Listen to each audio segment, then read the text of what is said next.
Hi, General. Take my bags inside, will you, old boy? Excuse me, sir, but this is the Sherrington. That's right. A friend of mine in Chicago told me to be sure and stop here. That's an old joke, sir. The Sherrington is exclusively for women. For women? Yes. Well, that's good. So am I. In fact, I love them. Just a minute now, my boy. Good evening, Miss Sinclair. Good evening, Edgar. I won't need you tonight, Henry. Thank you, ma'am. Just a minute, my boy, just a minute. Well, I know I gotta live here. I left explicit instructions that if my husband called, I was not in. I'm sorry, Mrs. Jameson. I'll speak to the operators again. Please do. Anything for me?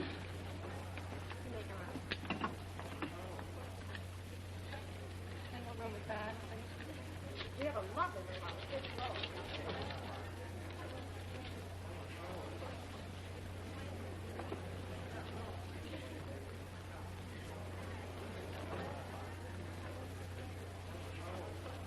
I won't be checking out this week after all. All right, Miss Sinclair. I'll notify the management. Thank you. Hey, to Mr. Ryan.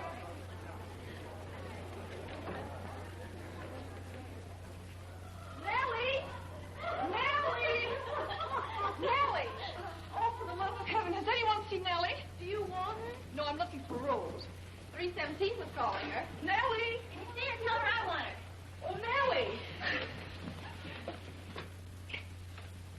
Is Nellie in here? No, I'm trying to find her. Have you a pair of shoes to match this dress? I wouldn't know, Toots. I've got such an extensive wardrobe. Help yourself. Daisy, have you any idea where Nellie is?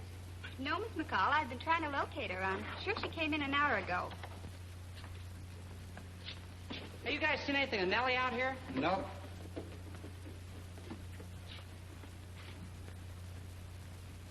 Gus, I tell you that I can't. Don't tell me you can't, babe. I know that you can. But please, just give me until tonight. Stop arguing with me. I said now. Now? Yes, now. Stop!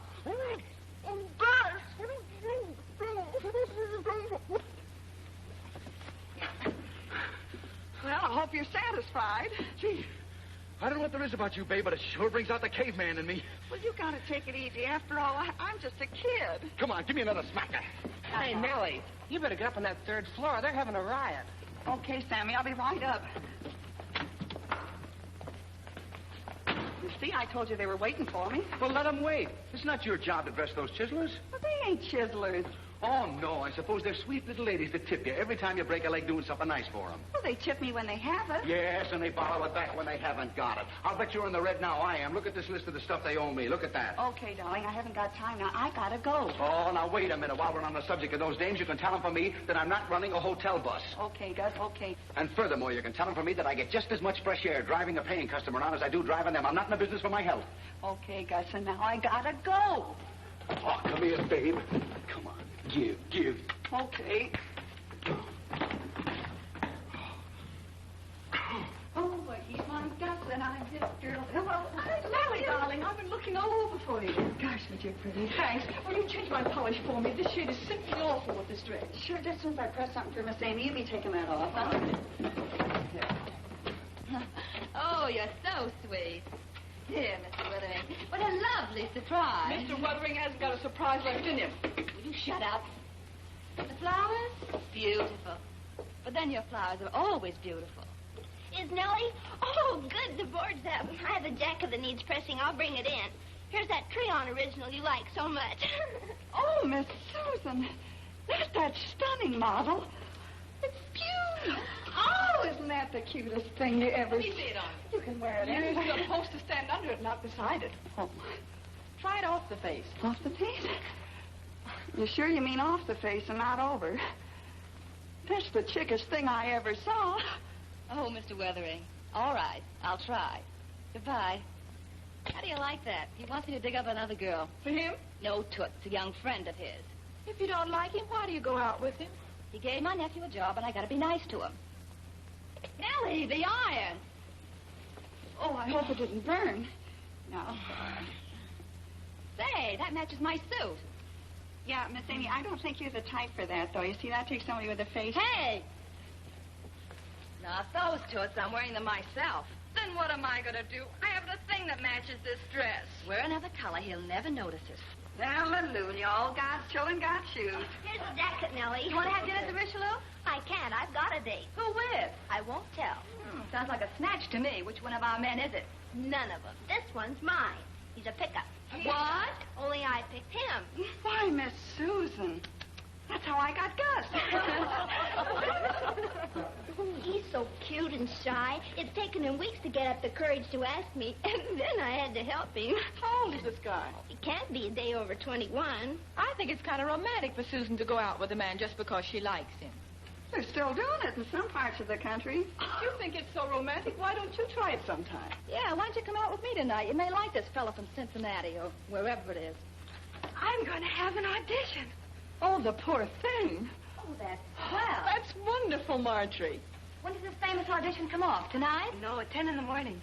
Sounds like it's on the level. Well, then you can still have dinner tonight. We're going to Richelieu. Who with? Oh, a couple of businessmen. Won't be any strain in your vocal cords. All you have to do is to look pretty and smile at their jokes. Thanks for asking me, Amy, but I don't think I'd better. After all, I don't know the men. I have it. You have what? Well, Marjorie doesn't want to go, does she? It would seem that she doesn't. Then why don't you ask Carol Northrup? Do you know Carol, beautiful? Not very well, but she seems awfully nice. I'm going on the prowl for an unattached female. If anyone calls, yell for me. Come on, Margie. Oh, my gosh, that reminds me. What's the matter now? I promised 3:24 I'd wake her at 7:30. Oh, it's only 8 now. She can use that extra sleep. Not with dye on her hair, she can't. Hiya, Nellie. How's Gus? Now you're talking about a beautiful man, honey. He is gorgeous. Oh. Night, Mabe. Oh.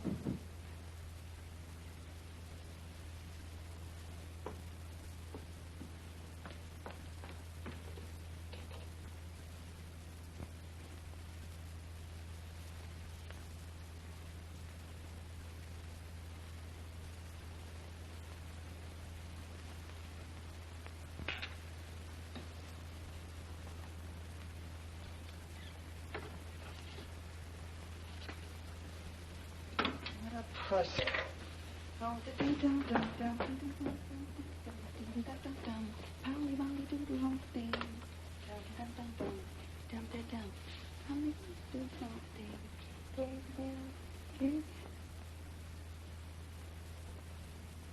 You have trouble sleeping, miss? What?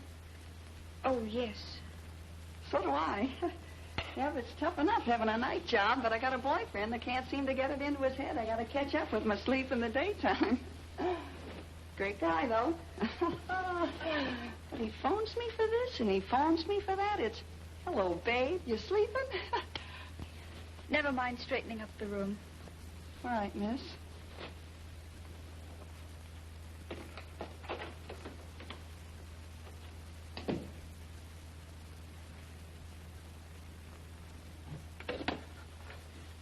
Hello? I want Chickering 2525. Yes. Hello? I want to speak to Mr. Crane. A friend of his. It's personal and urgent.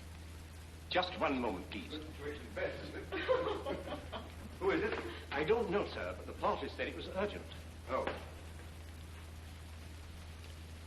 Hello. Oh, I thought I told you not. Let me take it, dear.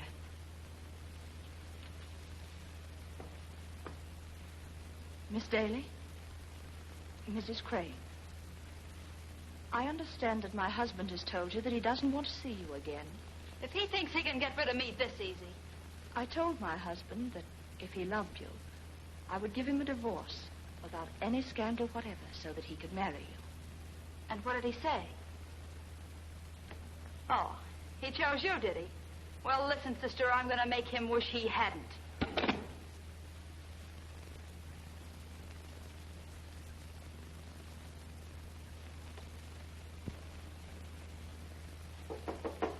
Just a minute. Come in. Hello, Miss Northrup. Hello. Are you going to stay in this evening? Yes, I have to work. Sit down. Although I'm having trouble convincing a frivolous-minded gentleman the importance of it. Yes, I promise. Some night next week. Goodbye. Is it some man you don't like? No, dear. I like him a lot. And he's so nice and so wealthy. I wish I could fall in love with him. Does he want to marry you? Then why don't you try it out? If it doesn't work and you still can't fall in love with him, you can get a nice settlement. You say he's wealthy. I also said he was nice. Much too nice to be cheated out of the real thing. That's the spirit, Miss Carroll. Don't go giving or taking any substitutes, honey, because when the real thing comes along, you'll know it. Ah, there's something in your heart that tells you so, and there's nothing compares with it. Say, did that come out of me? I gotta remember that.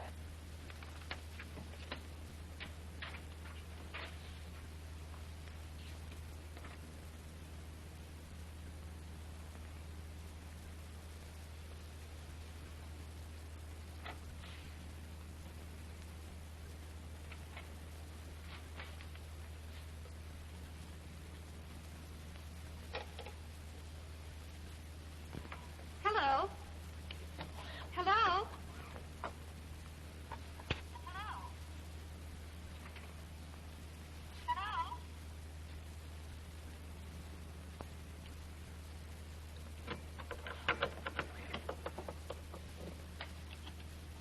Hello, this is the operator. Is Nellie in there? Nellie? Yes. Certainly.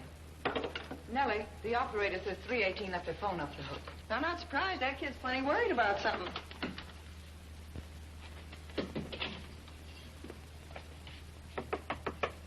Miss Daly? Miss Daly?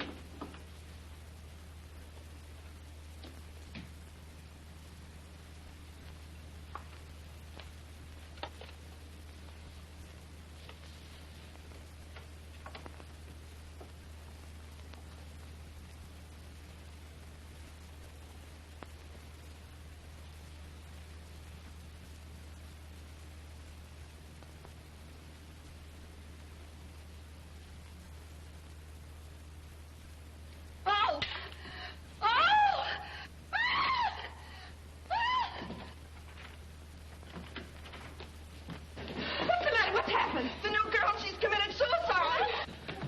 Oh. I saw that bottle full of pills tonight. She's taken them all. Somebody call the police. No, she's not dead.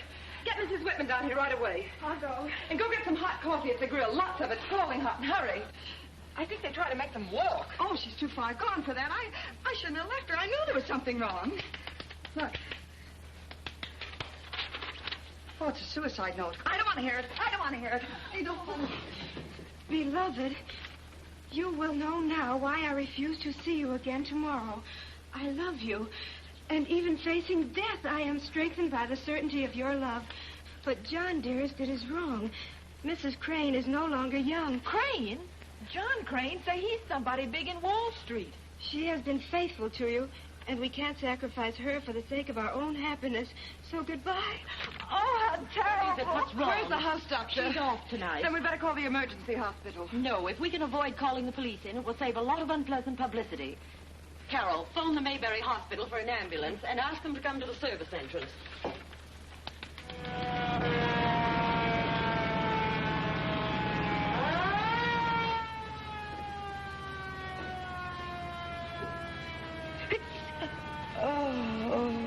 Miss Daly.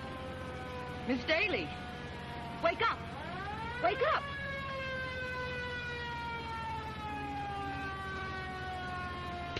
Oh, what are you doing? Trying to revive you. Don't. That hurts me. Please let me sleep. How many tablets did you take? I don't know. 15, maybe. All of them.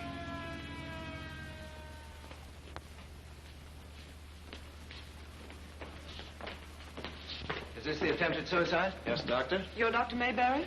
Yes. This poor child says she swallowed 15 tablets of some drug. Says she did. Has she been conscious? For a minute in the ambulance. I slapped her face. They sometimes revive for a second. Give her the usual procedure. Stomach pump, then dose her with castor oil. As soon as she shows signs of consciousness, keep her on her feet. Oh. All right, Doctor. Oh. Did I understand correctly? I think so. I don't want to be unfair, but I could swear she was shamming. Well, if she was, it'll teach her a lesson. And if she wasn't, then she definitely needs a stomach pump. I can't. I tell you. I'm all right. I'm not sick anymore. I'm just tired. I can't walk another step. I won't. Make them stop. You'll be all right. Nurse, get some ammonia. She's fainted.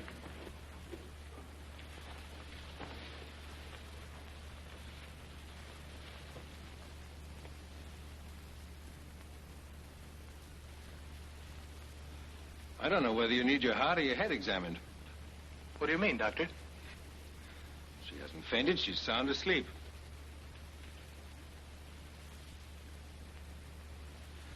I think your friend's going to be all right, Miss Northrop, but I'm not so sure about Dr. Gregg. Till tonight, he showed remarkable promise in the field of medicine. Always kept his head in an emergency, and was particularly clever at diagnosis. Dr. Mayberry is a great one to tease. She's so young to be wanting death. She's a beautiful thing. Will you help me hold her up while I undress her? She'll rest more comfortably. I'll send in one of the nurses.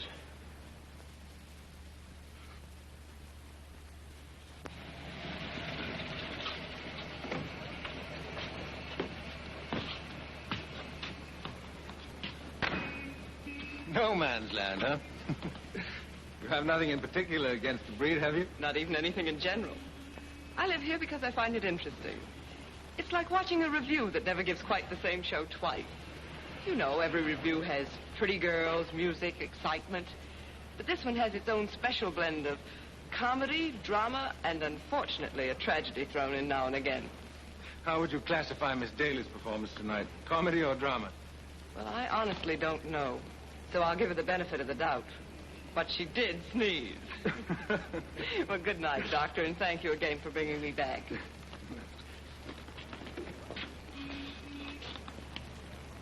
Mike, remind me to devote more of my time to healthy women. Yes, sir.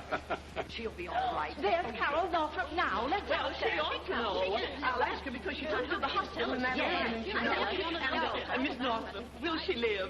It's true, isn't it, that she tried to commit suicide? I've tried to tell them. Dear Mrs. Whitman, don't persist in that silly story of appendicitis. I give up. How is she, Carol? She's all right. Oh, that's good. The dear child. And only 18, they say. And when she gets back, we must do everything in our power to recondition that child's mind. Why don't you all get together and send her a nice basket of flowers? Yes. Oh, no. Instead of sending one large basket, we'll all send individual bouquets. Then the dear child will know she has many friends. I think it's a wonderful idea. How you it is.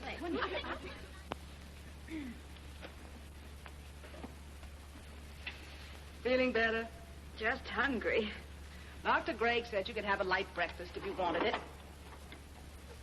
Dr. Gregg. Is he the young one? Mm-hmm.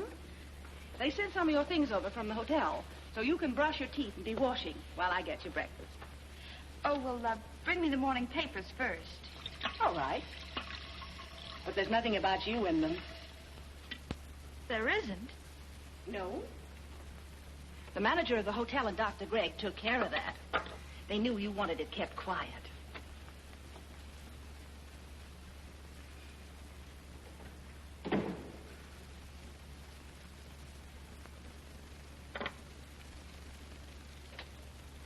Good morning. Feels good, doesn't it? What? You know, the old everyday routine. Washing your face, brushing your teeth. I guess so. I always do it first thing in the morning. You almost didn't this morning.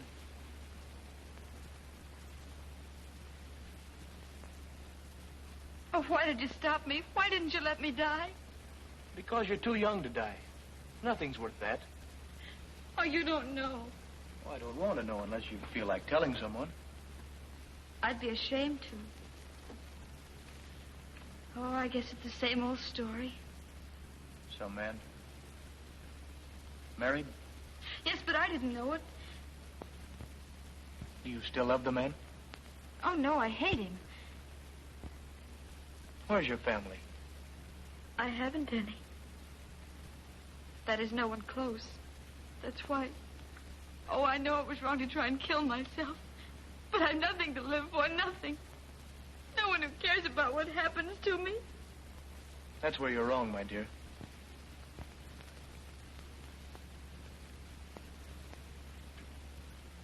What do you mean? I would say there are a number of people who care about you.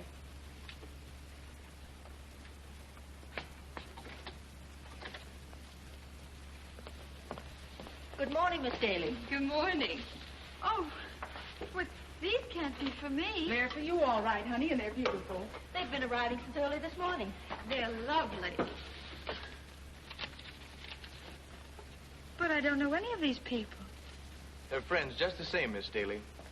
And when you read those cards, I think you'll be convinced that things aren't quite as gloomy as they seem. I'll drop in later. You know, I think Dr. Gregg's awfully nice. Outside of Dr. Mayberry, there's none nicer. Is he only an intern? Oh, no, he's a resident physician and surgeon.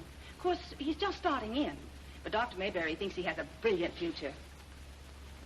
I shouldn't think it would be very pleasant for his wife, having to live in a hospital. Now, what gave you the idea he was married? Oh, I don't know. I guess because he was so sweet to me. Like he understood women. Then I guess he treats all his cases that way. Well, you're the first girl I've ever seen him look at without wondering how her x-rays were going to turn out. Well, I'll go get some vases and that long, delayed breakfast tray. You must be starving. Thank you.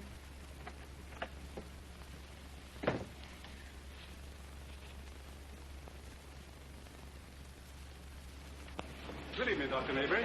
Evening, Edgar. Good evening, Dr. Gregg. Evening, Jared. Do you mind if I leave the car over there for a few minutes? Sure, I'll look after it. Thanks. Oh, well, hello. You and Edgar seem to be on very friendly terms. How does it happen you know his name? Well, I'm seriously squiring a young lady who lives here. What are you doing? Same thing. So, let's go in together.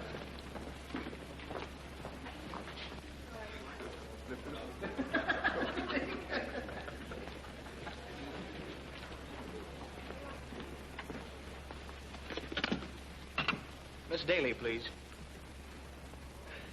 Miss Northrop, please. Hello, Jerry. Hello, Miss Northrop. Miss Northrop, this is the hotel manager. You'll have to get that man out of your room because... All right, I'll hurry. Yes?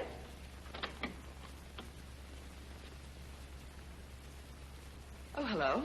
Could I talk to you for just a minute? Why, yes, of course. Come on in.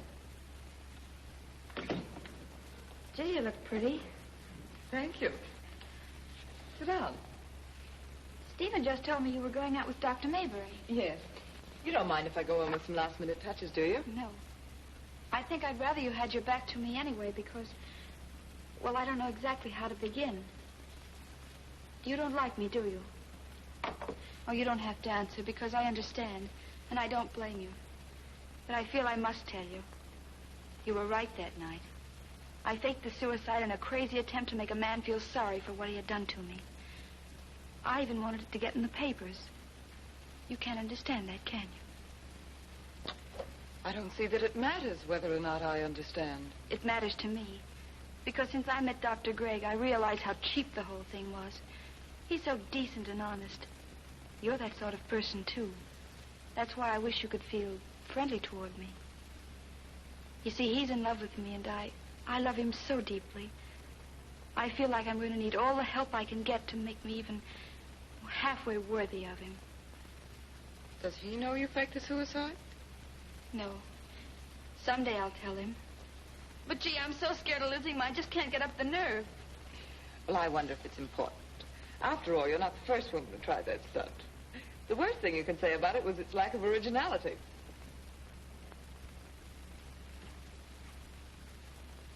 Are you going down? Yes. Stephen's waiting in the lobby. Fine. We'll go down together. Can we be friends? Of course. Thanks. It means a lot to me. Come along. I'm afraid we're awfully late now.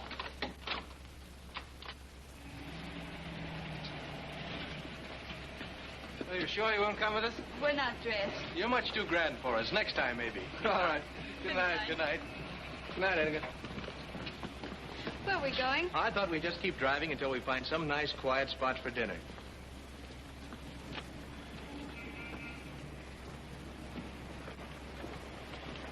You know, someplace along the shore. Sound all right to you? Of course.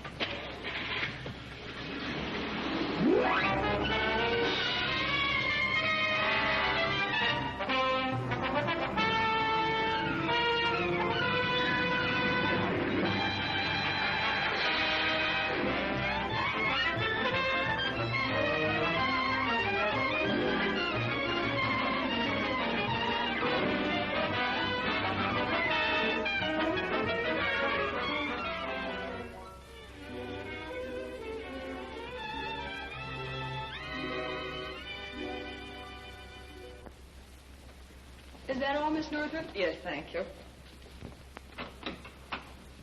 Hello. You just having breakfast? Oh, you forget this is Sunday. I'm luxuriating this morning. Well, I'm not. I went to bed so early I was up at dawn.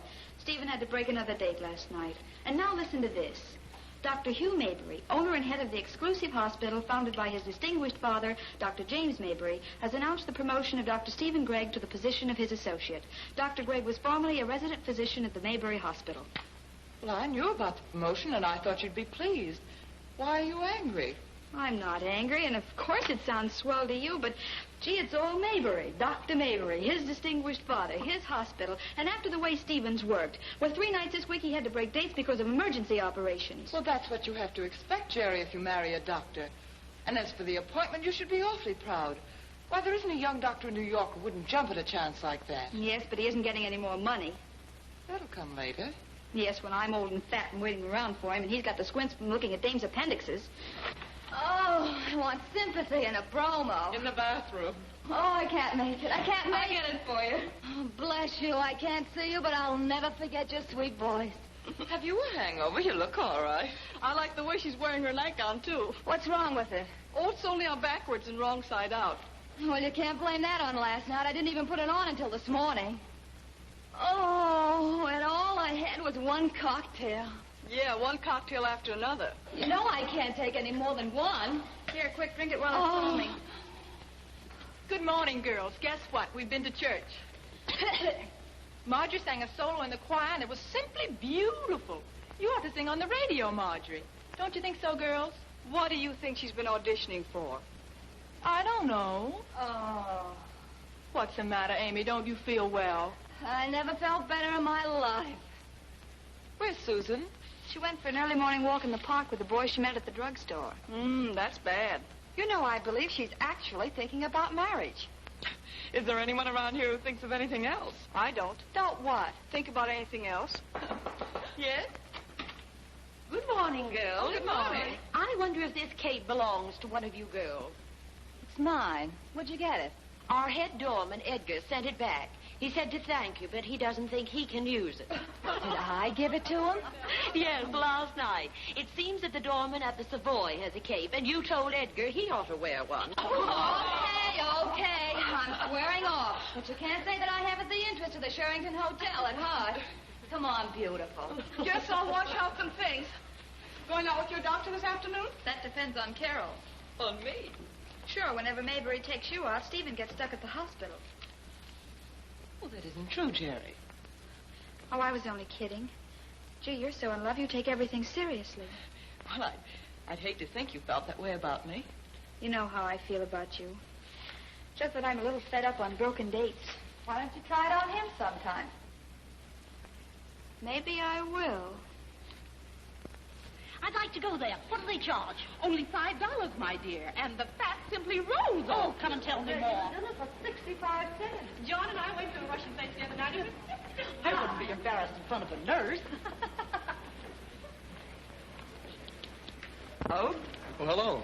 Anything wrong? Yes, I've been stood up. Oh, well, perhaps Jerry anticipated another emergency operation. I can't blame her at that. Well, what's going on here? Isn't one girl in this hotel enough for you? Yes, but she walked out on me. Shall we take pity on him and let him come with us?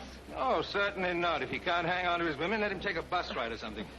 You've been to the planetarium lately? No. Go on down there. Very good way to spend an evening. Most interesting, most instructive. Oh, no, wait a minute. He really does look forlorn. Let him come with us. Well, all right. But I want it distinctly understood that I'm doing you a big favor.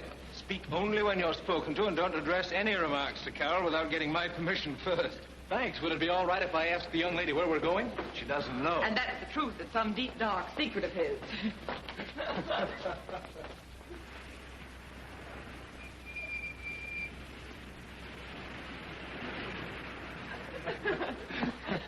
So this is your hideout. It's a good thing I came along, Carol. That's a nasty inference. On the contrary, Carol's the first woman who's ever been invited here. I hope you're a little flattered. More than a little, I'm also surprised. And this is the first shack I've ever seen that turned out to have less than 10 rooms. Well, you wait till you see the inside. Well, this is a surprise. Very nice, but what happened? Did the carpenters walk out on strike? Carpenter's nothing. I'm doing it myself. Great relaxation. You find it more relaxing to jump from one job to the other without completing the first? Well, this end of the room's finished. Mind you, there are one or two things a little out of place, but it'll give you a general idea of the finished product. Yes, if and when you finish it. I think it's charming. What's in there? Come look.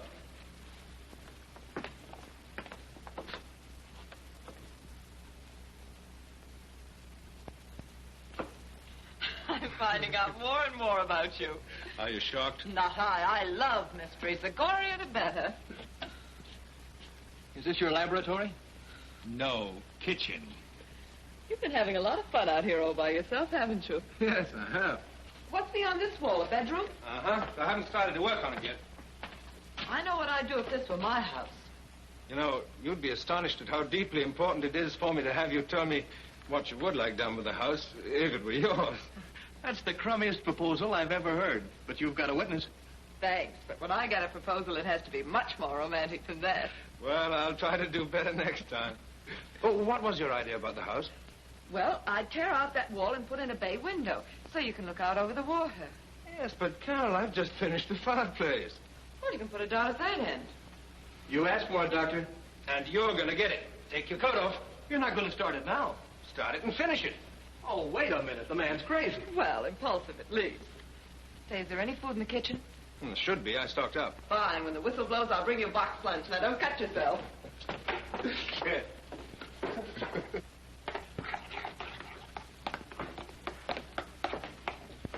Well, how are we coming? Well, I've done the best I can, but look. You don't stock a kitchen with 24 jars of anchovies, 24 cans of sardines, 12 jars of caviar, and no bread to make canapes. No? No. But there are lots of crackers, aren't there? Yes, 5 boxes, all stale. Whatever possessed you to buy 10 boxes of waffle flour? You haven't a waffle iron. I meant to bring one down from the house in town. But didn't. But didn't. Well, anyway, the waffle flour saved the day. You're going to have waffles flapjack style and like it. What are you looking so silly about? Well, I came in to try it again. Try what? The proposal.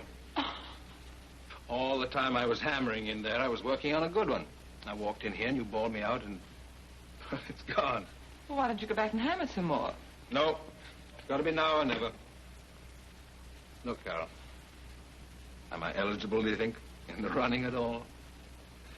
Could you contemplate years of having me around, probably annoying you to death, but loving you very deeply? I know this sounds old-fashioned, but I'm honored. And I mean it. Good heavens, darling, not that. Hey, what is this? Am I supposed to do this house over by myself? I told you to speak when you're spoken to and stop grumbling. You're just sore because your girl's out with another man. She's not out with another man. Well, that calls for another drink. Sure. Hey, waiter.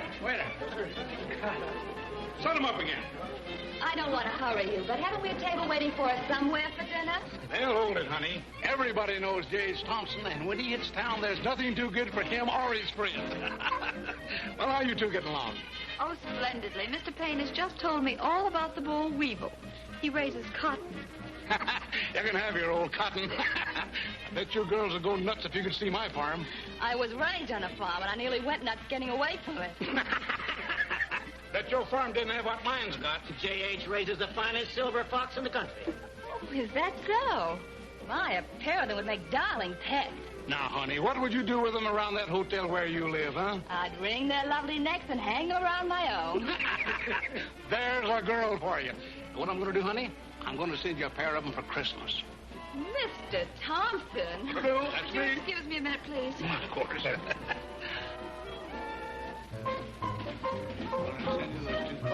You know what I want?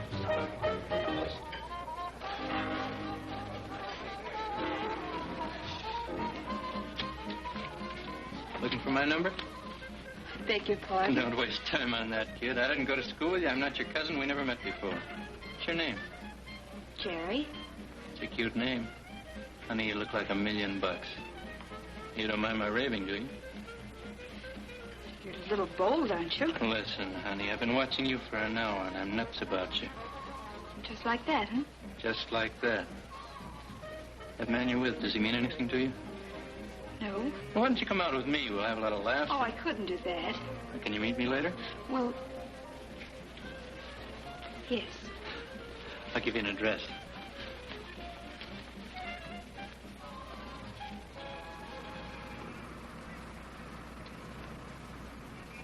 Was that number 983, lady? Yes, 983, the Riverside Terrace. Here it is, right here.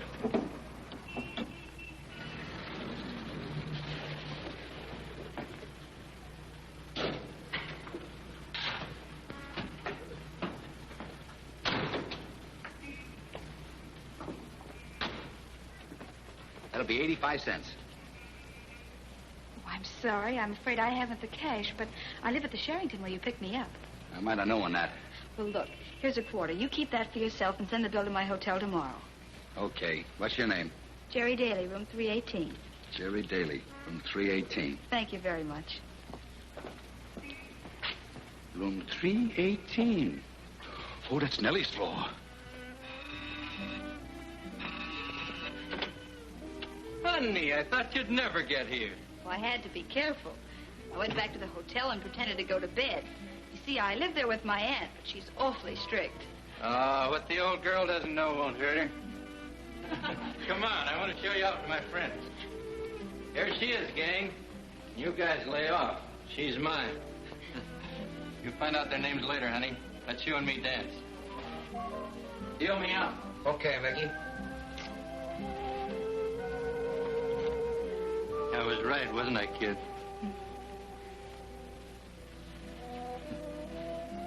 You're where you belong.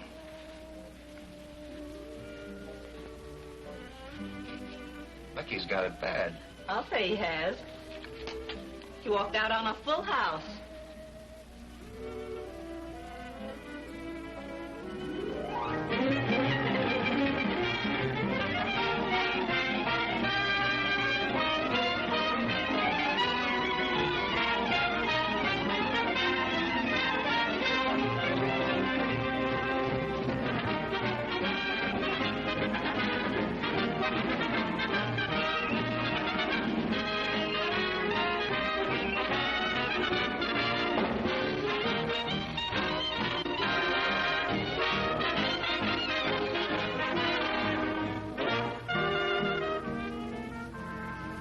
Mickey, Yeah?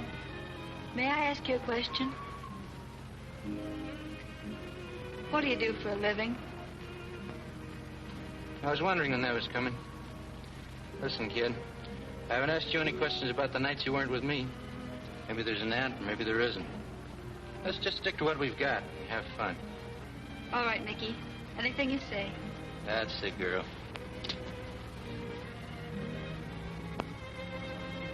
How about stopping up here for a nightcap? Okay.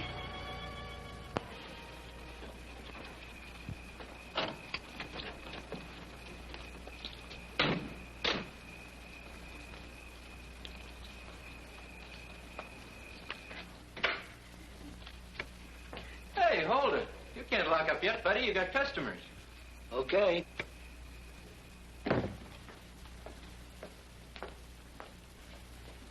Oh, thanks, Mickey. Well, what are you going to have? I'll have a scotch and soda. What's yours, honey? I'll have the same. Have one yourself. No, thanks. I was just closing up. Go ahead. Okay. Pretty nippy out, isn't it? Not bad.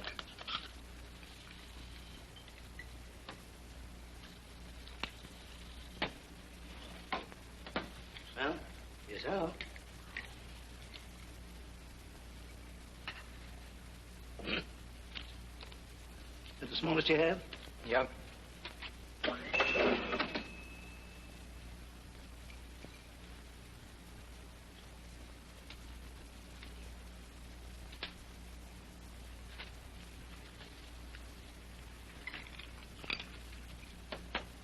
There you are.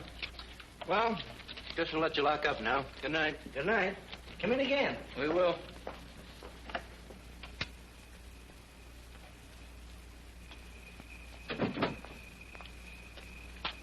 Get in the car and keep the motor running. What are you going to do? Answer that question you asked me. Mickey.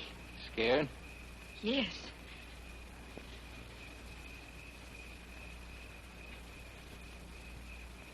Here's the key. Now go ahead and do what I told you. Go ahead.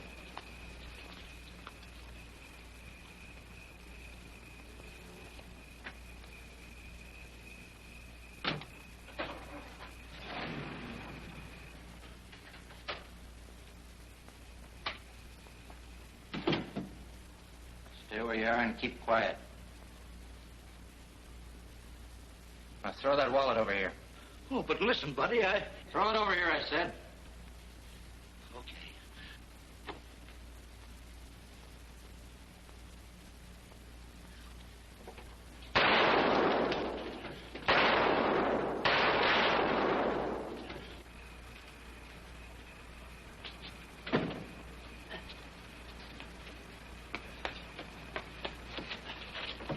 Step on it. Mickey, what happened? The sap pulled a gun on me. I let him have it. Did you kill him? I think so. Mickey!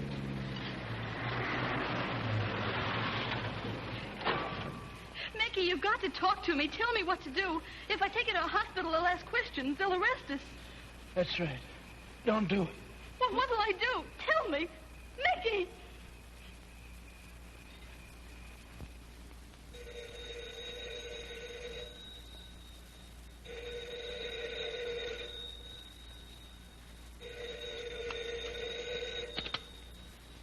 Hello? Yes? Jerry? What's the matter? What? Where are you? In a gas station near Sayville. But you stay on the main highway until you hit Woodley Road. Turn right and I'll be waiting for you. And please don't tell anybody, please.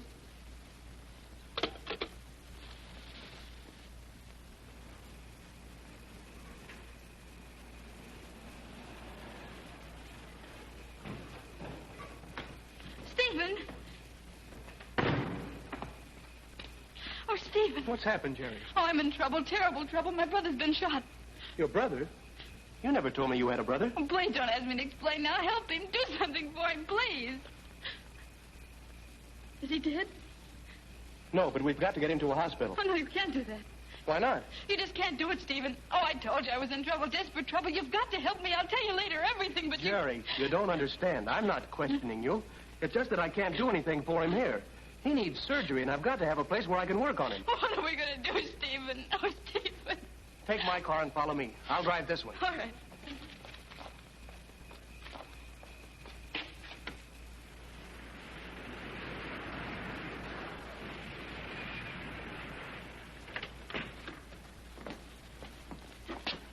That's the kitchen, straight ahead.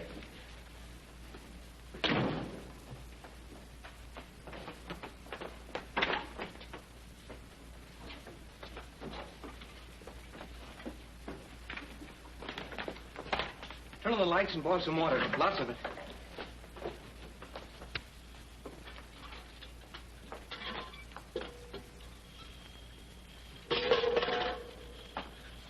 Go in the other room. Sit down here. Try to pull yourself together. I'll call you if I need you.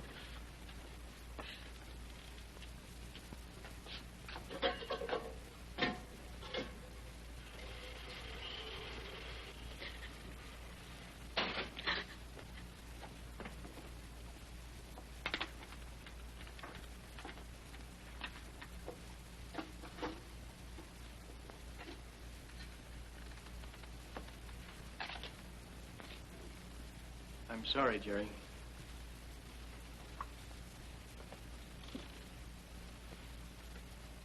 I did everything I could, but he didn't have a chance. Mickey. I wish I didn't have to question you now, but I've got to know what to tell the police. The police? Yes, his death has to be reported to them. Oh, no, you can't do that. If you tell them, they'll arrest me. Arrest you? What are you talking about? Mickey killed a man tonight. Held him up and then killed him. Were you with him when it happened? Yes, but I didn't know he was going to do it. Oh, I knew something like this would happen sometime. That's why I never told you about him. That's why I was even afraid to marry you. Oh, he was always getting into trouble, always. I begged him, but... Please, Jerry, that isn't going to help you now. Now, listen. I want you to take my car and drive back to the hotel as fast as you can. What are you going to do? I don't know yet. I've got to figure it out. Oh, Stephen, what will I do? Don't worry, dear. Do as I say. Hurry.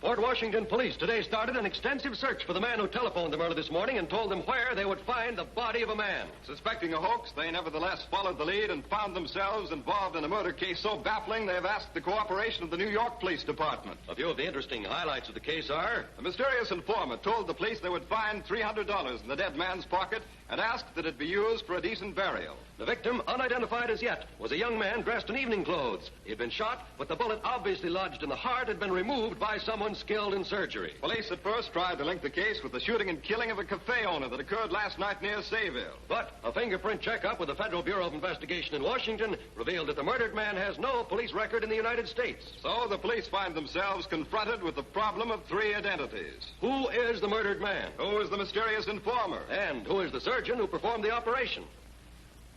Jerry, do you love me? Of course I do. Would you marry me now? What do you mean by now? Tonight? Tomorrow, the next day. Anytime, Stephen. I wanted to hear you say that more than anything else in the world. But I'm not going to hold you to it until you've heard what I want to do. Would you be willing to come with me until I can find some place? Maybe a small town where I can start a practice. And leave the hospital? Well, you must be crazy. Look what you'd be throwing away. Stephen, you can't do that. I've done it. You've resigned already? Please try to understand, dear. It wasn't easy. And I know what I'm asking you to do isn't easy, but... What excuse did you give Maybury? I told him I'd been offered a big job at the Neely Clinic in Wisconsin. But, Stephen, don't you think it would be better for me to wait until you found a place and got settled? Of course, dear. It was selfish of me to ask it.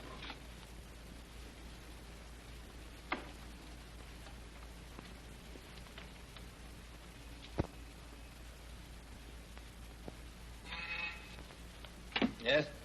Miss Northrop to see you. Oh, sure in. Hello. Hello, darling. You look worried. Is anything wrong? I don't know. I can't figure it out. When Stephen left, I wrote the heads of the Neely Clinic, giving him a big build-up. Thought it might help him get off to a good start. Well? I've just received an answer from the Chief of Staff. There isn't any job there for him. No offer of a job. In fact, they never even heard of him. That doesn't make sense. Stephen isn't the sort of person to lie, especially to you. Yes, I know. That's why I feel that... Yes? 2 men from police headquarters to see you, Doctor. Oh, sure men. Dr. Maybury?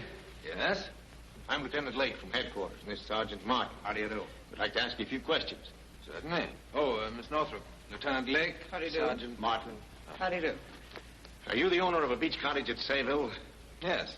We're investigating a murder that took place on Long Island about 10 days ago, and we think something happened at your place that ties in with it. At my place? That's right, Doctor. Inspector Saunders is there now, and he'd appreciate it if you'd take a ride out there with us. Certainly. May I go along? It's all right with us, miss.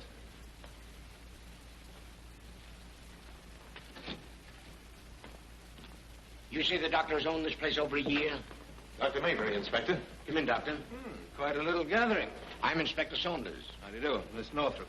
How do you do? How do you do? I'm sorry to inconvenience you this way, Doctor. I'd hardly call it that. Lieutenant Blake tells me that something happened here that you think's connected with a murder. Naturally, I'm interested. I figured you would be, and I hope you can help us. Do you know this man? No, I don't. Maybe the young lady knows him. Oh, don't show that to her.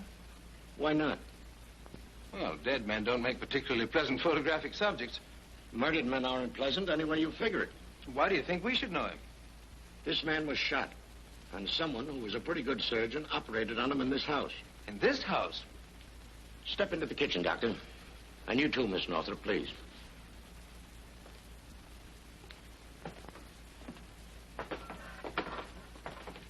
Doctor, the man we're after did a pretty good job in cleaning up, considering the hurry he must have been in. But there's still traces of antiseptic in that pan. Now, by daylight, you can see where the floor has been scrubbed all around this table, while the rest of the kitchen hasn't been cleaned for several weeks. And he burned all the rags in the fireplace. Or he thought he did. Except this little piece. It didn't burn. Recognize it? No. Well, I guess all tuxedos look pretty much alike to people like you. But this happens to be a piece of the coat that the murdered man was wearing. I see. Is that all you have to say? What else is there to say? When were you here last, Doctor? About 3 weeks ago. Well, if that's the case, I guess you're not our man. Thanks. I'm glad you don't suspect me. What about some of these doctor friends of yours? Did they ever visit you here? No. No, Miss Northrop's the only one who's ever been here. Well, I'm afraid I'll have to ask you to come with us to headquarters, Doctor. Are you arresting me for murder? No, just say we're holding you for further questioning. Hugh, could I talk to him for just a minute alone, please? Just a minute. Okay.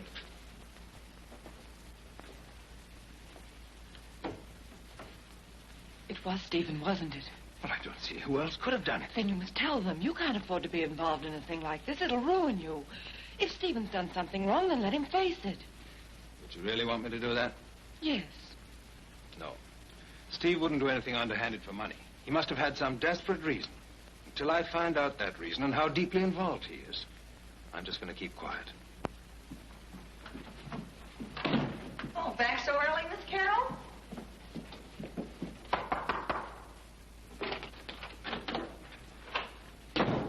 Where's Steve? What are you talking about? I said, where is Steve? Well, I don't know. That is, I haven't heard whether or not he's reached Wisconsin yet. He didn't go there. What do you mean? And why are you so anxious to find him? Hugh was arrested tonight on a charge that amounts to murder. He's keeping still, but only because he's certain that Steve is guilty. Steve guilty of murder? Well, you must be crazy. I'm not crazy. Steve went to Hugh's shack to operate on a man who'd been shot. The man died. Steve hushed it up, lied, and disappeared. Why do you say Steve did it? Because he's the only surgeon beside Hugh who's ever been to the shack. Well, of all the nerve. Just because your high and mighty doctor friend got himself in a jam, you try to get him out of it by accusing Steve. Why don't you take that story to court? The shack belonged to Hugh, but because Steve had been there a few times, you say he's guilty. I never thought you could do anything so horrible and vicious. And with Steve not here to defend himself.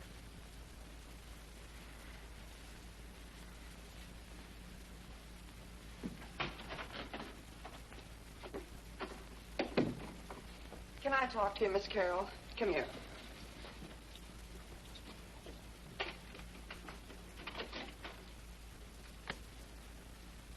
Look, maybe I'm sticking my nose in where it don't belong, but I heard what went on in there. Don't repeat it to anyone, Nellie. Don't repeat it? Are you going to keep still and let that doctor of yours make a darn fool of himself? You know, it's honor among men. All very fine and noble, in theory. Yeah, well, I wouldn't let Gus take a rap for honor, fine and noble, theory, or any other guy. Well, what am I going to do? I don't even know where Dr. Gregg is. Forget him and work out on that dame. Look, if that young doctor's mixed up in something, I bet my last dollar that she's at the bottom of it. And if she hasn't been two-timing him for the last month, then I'm public debutante number 1. What makes you say that? I don't need glasses to see with my hearing's all right, and I don't look as dumb as I am. I know a thing or two, and so does Gus. Listen, Miss Carroll, if you can get permission for me to take an hour off, and if I can find Gus, we'll take a ride and do a little plain and fancy detecting. But, Nellie, If Charlie Chan can do it, so can we.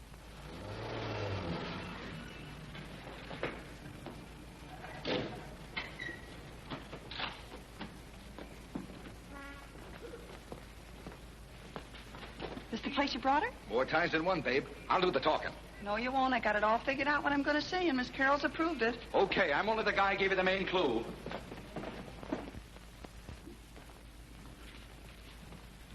Good evening. Good evening. Is Miss Daly in? Daly? Yes, beautiful girl, blonde, plenty of the old...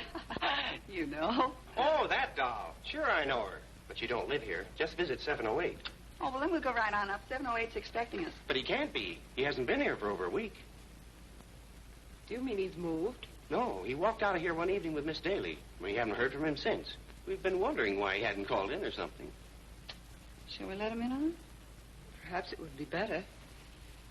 We're playing cops and robbers. Oh, will you stop clowning? This is no way to solve a mystery. Well, what do you want me to do, smoke a pipe and go snooping around with a magnifying glass? Well, that'd be better than trying to crack wise. Would you let us look at this man's apartment? It's very important. I'm sorry. You're sorry. How do you think 708 feels? He's dead. Murdered. Murdered? Well, we don't know that he's dead. We just have reason to think that he may be. Now, if you'd let us look at his apartment, we might... Gee, that's different. I'll go up with you. Now, we're getting someplace.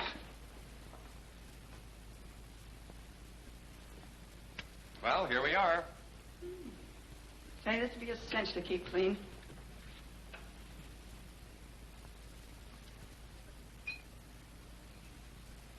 Ha-ha! Uh-huh. What's the matter? Cherchez la femme, cherchez la femme. Cherchez la femme. You're nuts. That's Jerry Daly. Oh. To the only one in the world, my Mickey. Ain't that sweet? Yeah, the only one outside of the Army and Navy. And maybe you, too. No, Nellie, not me. Well, anyway, it doesn't take much imagination to figure out the setup. Stash that. Nellie, Gus. This is the man. No kidding. The police showed me his picture tonight. Oh, this is awful. Why, Miss Carroll? It's exactly what we wanted. I know, but with this evidence, what are we doing to Dr. Gregg? Why, we're warming him up on the sideline, so when they take your doctor out of the game, he can step right in. Come on, you're not going to weaken now. Thanks, Bud. Send Riley and O'Connor in. You sure worked fast to get that doc of yours out of jail, miss. At the expense of a friend. It isn't pleasant. Pick up Miss Jerry Daly at the Sheraton Hotel and bring her here for questioning. She's quite a dish, too. Yeah, a dish of dynamite. That's why one guy's in jail and another one's hiding. Glad to give you a lift in my cab. It'll do 90. Ixnay and Cray, they're opera case. Send out a general order to pick up Dr. Stephen Gregg. Will you give him a description, Miss Northrop? Yes? Keep him there. I'll be right in. Never mind that description. Dr. Gregg is here. You people wait. Come on, Lieutenant.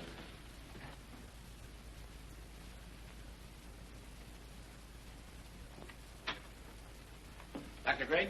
Yes. Sit down. Well, Doctor, you just saved us a lot of trouble. I heard of Dr. Mayberry's arrest over the radio. I've been driving ever since. You and Dr. Mayberry must be pretty good friends. He was willing to take the rap for you. He probably thought I was involved in the man's death. Weren't you? No. I was trying to save him. Who shot him? Some man he tried to hold up, a cafe owner. How did you get mixed up in this? Well, Mickey was a friend of mine. He called me about 11 o'clock at night and said he was in trouble.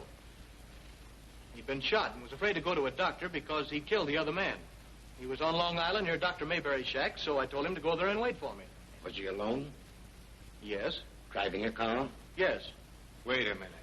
The man had a bullet in his heart, yet you expect us to believe he was driving a car. Men have lived with a bullet in the heart. Is that so? Well, this one didn't, and you know why? Because you found out your girlfriend was playing around with him on the quiet. That is not true. Miss Daly had nothing to do with it. Look, Doctor, if all you did was to operate on this man, why didn't you report his death to the police? Well, I guess I got rattled. Knowing Mickey had killed a man, I was afraid I'd be involved in it some way. Well, Dr. Gregg, I'm afraid your story won't hold water. You'd better think things over for a while.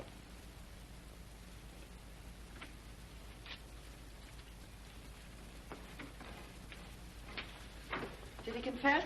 To a lot of hooey. Why didn't you let me put a little pressure on him? There are different ways of using pressure on a man. We'll try my way first.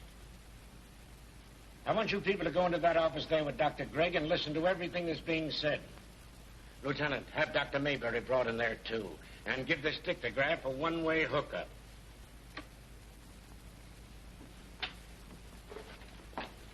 Daly, Inspector. Come in, Miss Daly. Why have I been brought here? Oh, we just want to ask you a few questions. You're engaged to Dr. Stephen Gregg, aren't you? Well, not exactly. I've been out with him, but it's nothing serious. Do you know where Dr. Gregg is? No. If Carol Northrop's been here with that story she tried to palm off on me, she's a liar. What story was that? That Stephen operated on the man at Maybury's place and then hushed it up. Suppose we have evidence that Dr. Gregg did do that. How could you have, Unless what? unless Dr. Gregg told you himself? How do you know that's the only way we could get the evidence? I don't. I only mean that when Carol accused Steve tonight, she didn't have any proof. Miss Daly, Dr. Gregg surrendered to the police tonight. Would you like to read his statement?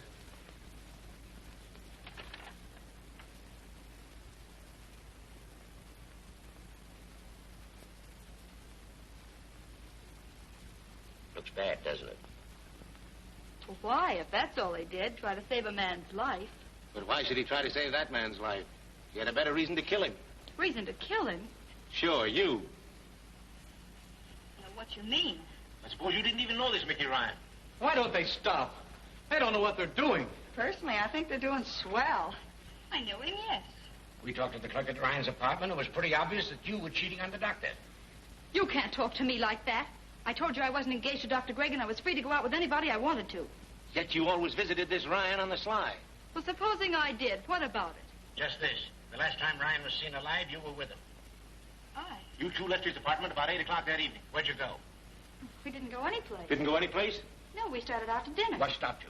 We quarreled. About what? Wasn't important. I don't even remember. Yet you remember the night. Why? I'll tell you why. Because you and Mickey Ryan and Dr. Gregg had some sort of a showdown that night, and one of you shot Ryan. That isn't true. I didn't. I left Mickey and went right to my hotel. I don't know what happened after that. I swear it. Then Dr. Gregg shot him. Oh, I can't believe that. I can't. I guess Gregg has heard enough. Will you come in now, Dr. Gregg?